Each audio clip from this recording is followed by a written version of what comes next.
Good morning मेरे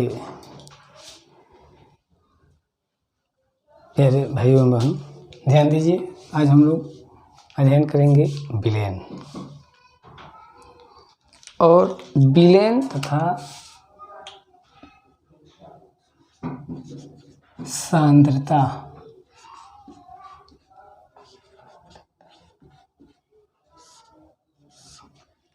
दो topic को हम लोग का जो है कि अध्ययन करना है। जैसे कि मेरे थंबनेल पर लगा हुआ है। थंबनेल तो बहुत सारे लोग लगाते हैं अट्रैक्ट करने के लिए और उसके अंदर जाने पर कुछ और पढ़ाते हैं, लेकिन नहीं, हमारा जो है कि गारंटी है कि जो भी मैं अपने थंबनेल पर लगाया हूँ उसी के अनुसार ही आप लोगों को 100% देने का कोशिश करूँगा। इसलिए बी सीरियस। यदि 100% का प्रयास नहीं करता हूँ तो अंत तक वीडियो देखिए, और 100% प्रयास नहीं है तो डिसलाइक ठोक दीजिएगा। और यदि 100% लग रहा है कि नहीं, प्रयास किया गया है रियल में, तो लाइक करके, और नए यदि होंगे तो मेरे चैनल को सब्सक्राइब कर लीजिएगा। तो पहले हमें समझना है कि विलयन शब्द को समझना है कि विलयन क्या है। जैसा कि ऑलरेडी हम लोग पढ़ते या सुनते आते हैं कि दो या दो से अधिक पदार्थों के जो समांगीय मिश्रण होता है। कैसा मिश्रण? समांगीय मिश्रण, उसी को विलयन कहते हैं।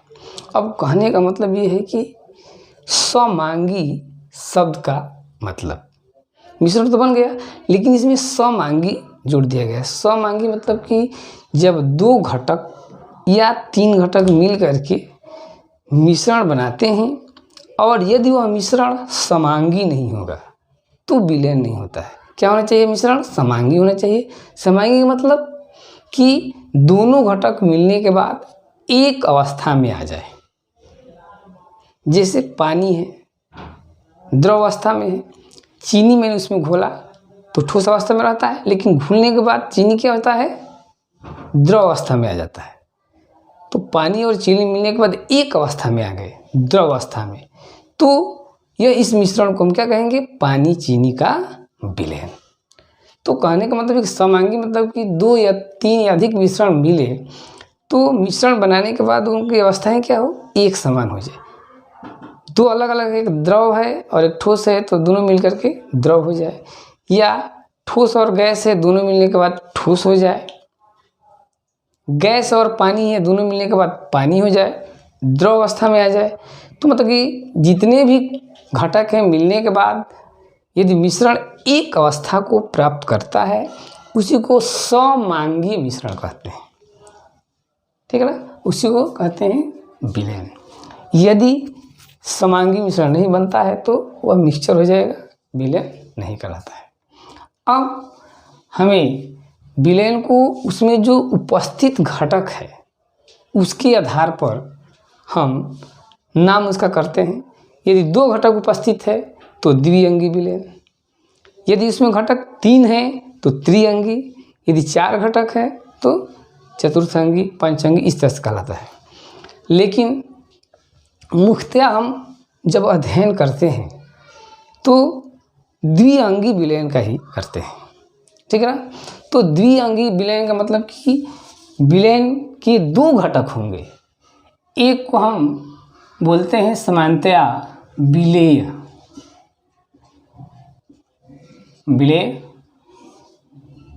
जिसको हम बोलते हैं सॉल्यूट, और दूसरे को बोलते हैं विलायक।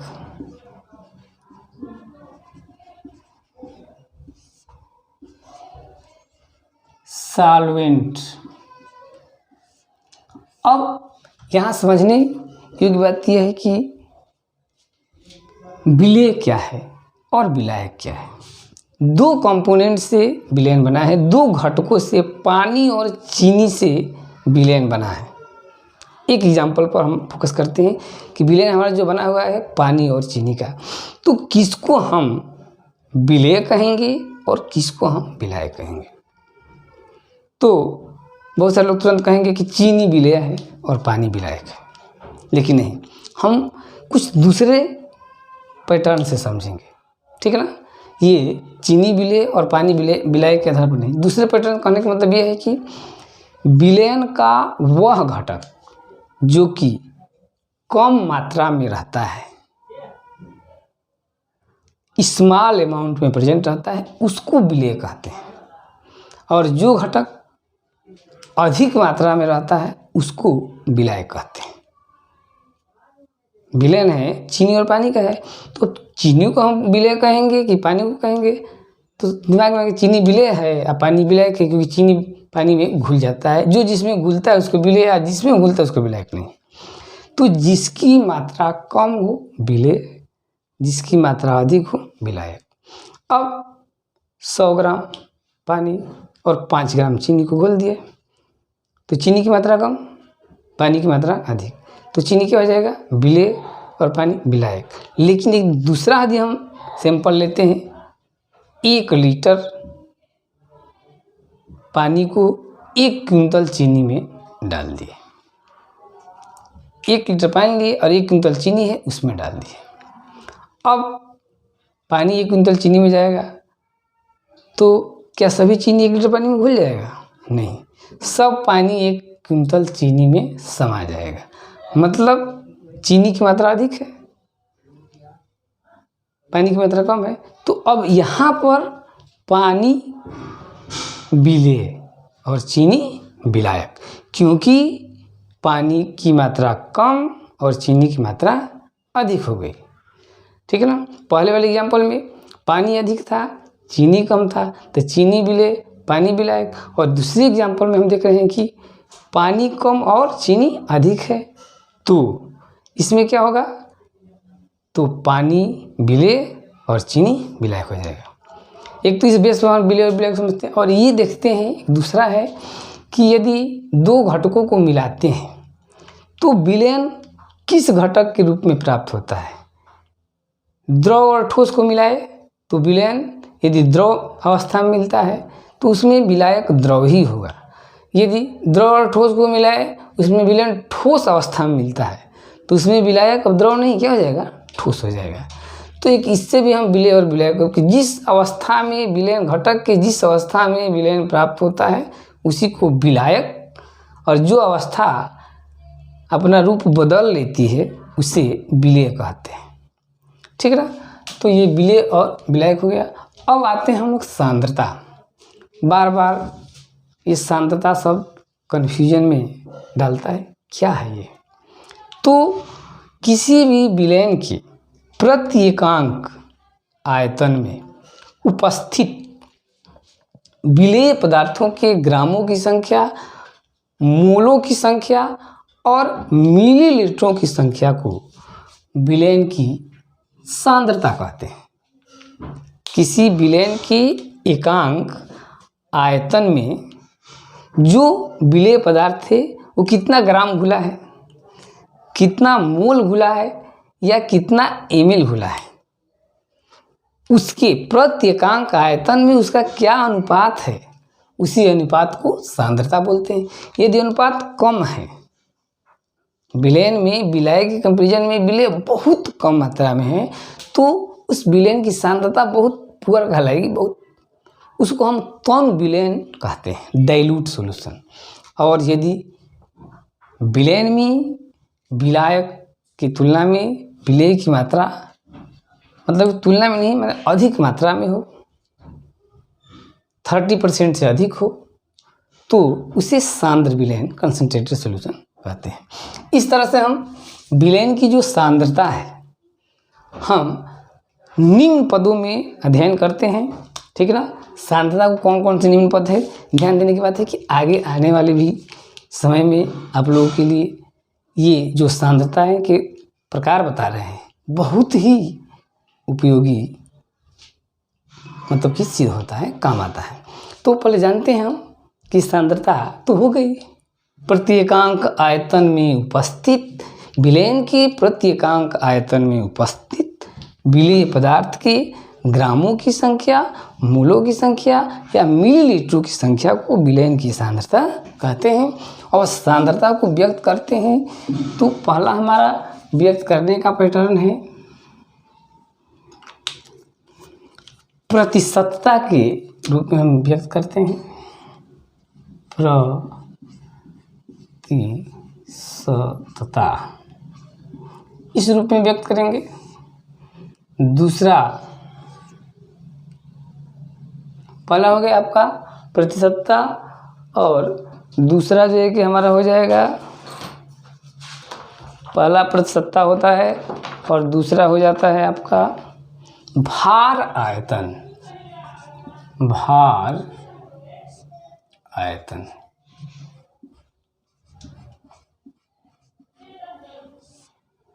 और तीसरा नंबर हो जाता है हमारा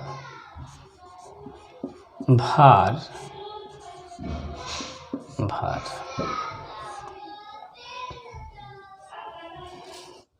ध्यान देने की बात है, बहुत ही जो है कि इम्पॉर्टेंट टॉपिक है, कठिन नहीं है, बस थोड़ा सा अपने अटेंशन को बनाए रखना है, ठीक है ना। प्रतिशतता मतलब कि विलयन को हम सांद्रता को 100 की मात्रा में लेकर के हम क्या करते हैं, ज्ञात करते हैं सांद्रता को 100, तो उसको प्रतिशत बोलते हैं। भार और आयतन का अनुपात लेकर के सांद्रता निकालते हैं तो भार आयतन, और भार के अनुपात में यदि हम सांद्रता को निकालते हैं तो भार सांद्रता कहते हैं। तो पहले हम 100 के अनुपात में लेकर निकालेंगे तो प्रतिशतता, दूसरे में भार और आयतन को लेकर निकालेंगे तो भार आयतन सांद्रता, और तीसरा भार सांद्रता। तो पहला हमें जो है कि अध्ययन करना है क्या चीज़, प्रतिशतता के रूप में, प्रतिशतता। अब प्रतिशतता को हम 3 तरह से अध्ययन करते हैं। पहला होता है द्रव्यमान प्रतिशतता, भार बाई भार प्रतिशतता। दूसरा होता है आयतन प्रतिशतता, W बाई V प्रतिशतता। और तीसरा होता है आपका भार बाई आयतन प्रतिशतता। जैसे सांद्रता को हम 3 लिए ना, प्रतिशतता, भार आयतन और भार में, तो पहला हम प्रतिशतता में यदि हम 100 में सांद्रता ज्ञात करते हैं तो भार आयतन और भार आयतन, पहले इसको हम समझ लेते हैं। भार, इसको हम बोलते हैं द्रव्यमान प्रतिशतता। तो पहले को हम 3 भागों में भार बाई भार प्रतिशत, आयतन बाई आयतन प्रतिशत और भार बाई आयतन प्रतिशत, क्लियर है। दूसरा हमारा बच जाता है भार आयतन प्रतिशत। इसमें आपका, अब भार आयतन में हम लेंगे तो भार आयतन प्रतिशत में हम लेते हैं भार आयतन प्रतिशत में, तो इसमें आता है हमारा A नॉर्मलता,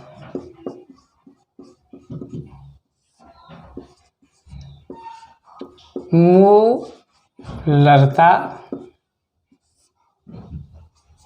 फार्मलता।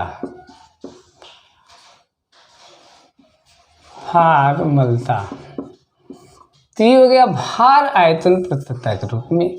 ये हो गया आपका प्रतिशतता के रूप में पहला, दूसरा भार आयतन के रूप में, और तीसरा हो गया भार में। तो भार में यदि हम लेते हैं तो भार हमारा तीसरा नंबर आता है भार में, तो इसमें आता है पार्ट्स पर मिलियन, अंश प्रति मिलियन में। पहला क्या हो जाएगा इसमें ppm में सांद्रता, पार्ट्स पर मिलियन, अंश प्रति मिलियन में, और दूसरा हो जाता है मोलता। तो मेरे प्यारे भाइयों बहनों ध्यान दीजिए, सांद्रता क्या है और सांद्रता है तो कितने तरीके से हम इसको व्यक्त करते हैं। पहले तो इसका रफली जो है कि हम अपने माइंड में, दिमाग में इसको बैठाएंगे, ठीक है ना। और तब उसके बाद बारी बारी से हर जो है कि इस पार्ट को ऐसे जो है कि अध्ययन किया जाएगा जैसे कि एक ही शॉट में सीधे कंसेप्ट गोली की तरफ भेजे में जाए, ठीक है ना। तो प्रतिशतता, भार आयतन प्रतिशतता और भार प्रतिशतता में ध्यान देना है कि प्रतिशतता में हम भार W/W, आयतन बाई आयतन, भार बाई आयतन, ये हो गया आपका प्रतिशतता में। भार आयतन में नार्मलता, मोलरता, भारमलता, और द्रव्यमान में भार में आपका हो जाएगा पार्ट्स पर मिलियन, अंश पर मिलियन में सांद्रता, और मोललता।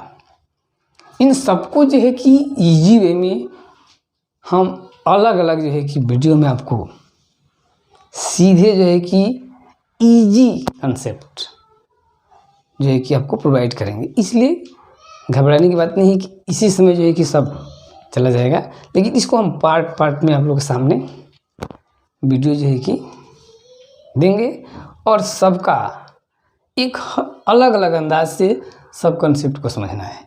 तो पहले हम ध्यान देते हैं प्रतिशतता में क्या होता है भाई, कि पहला कह रहा है कि 100 ग्राम विलेन में उपस्थित 100 ग्राम विलेन में उपस्थित विलेय पदार्थों की मात्रा ग्रामों में उपस्थित हो तो उसे भार प्रतिशतता कहते हैं। इसे 100 ग्राम विलेन में उपस्थित विलेय की ग्रामों की मात्रा, 100 ग्राम का विलेन है उसमें विलेय कितना ग्राम उपस्थित है, यदि उस तरह से सांद्रता व्यक्त करते हैं तो उसको भार बाई भार प्रतिशत कहते हैं। ध्यान देने की बात है, कह रहा है कि 100 ग्राम विलेन में विलेय की मात्रा ग्राम में उपस्थित होती है तो उसे कहते हैं भार प्रतिशतता। क्या कहेंगे, W/W, भार बाई भार प्रतिशतता। निकालना होगा तो क्या करेंगे भाई, तो विलेय का भार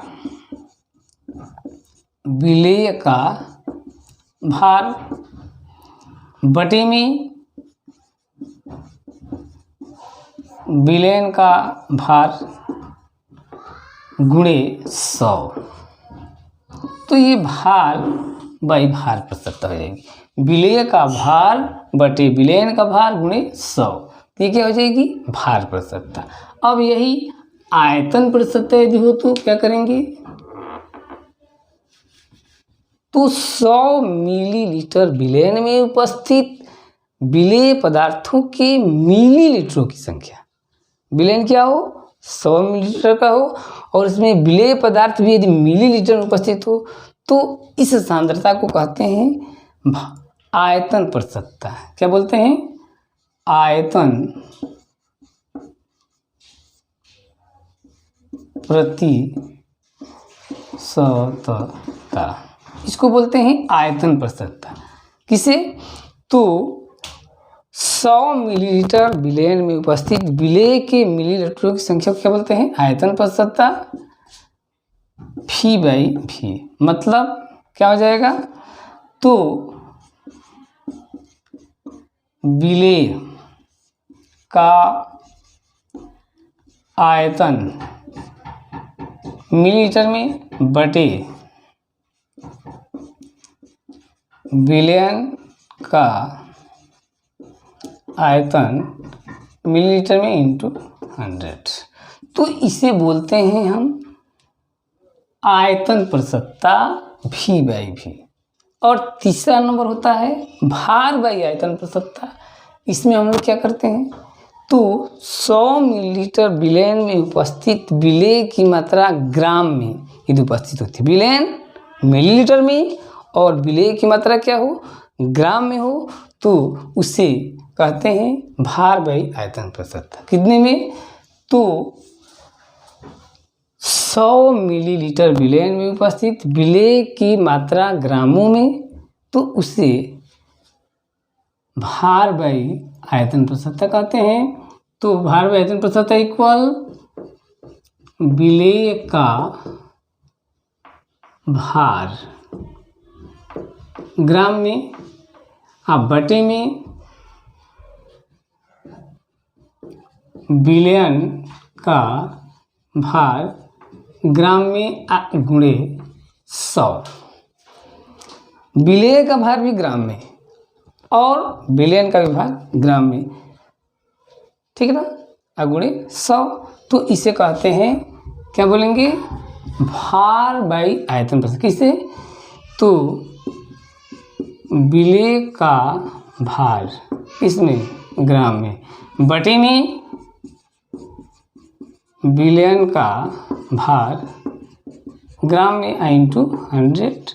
तो इसको क्या बोलते हैं, W/EV प्रतिशतता। ये तो सांद्रता का फर्स्ट पॉइंट था प्रतिशतता में, ये प्रतिशतता वाला हो गया, ठीक। और दूसरा पॉइंट हो गया भार आयतन और भार, जो कि हम लोग नेक्स्ट वीडियो में जो है कि अध्ययन करेंगे, ठीक है ना। यदि आप लोगों को इस टॉपिक मतलब किसका, विलयन, सांद्रता और प्रतिशतता का नोट्स चाहिए, तो हमारे चैनल पर इसका लिखा हुआ रिटन नोट्स और एक्सप्लेनेड फॉर्म में उपलब्ध है। पहले वाली वीडियो में आपको हर टॉपिक का अलग अलग नोट्स जो है कि मिल जाएगा, आप लिख सकते हैं, ठीक है ना। और फिर मिलते हैं इसी एनर्जी और इसी कंसेप्ट के साथ नेक्स्ट वीडियो में। तब तक के लिए चलते हैं, भूलिएगा मत, याद रखिएगा।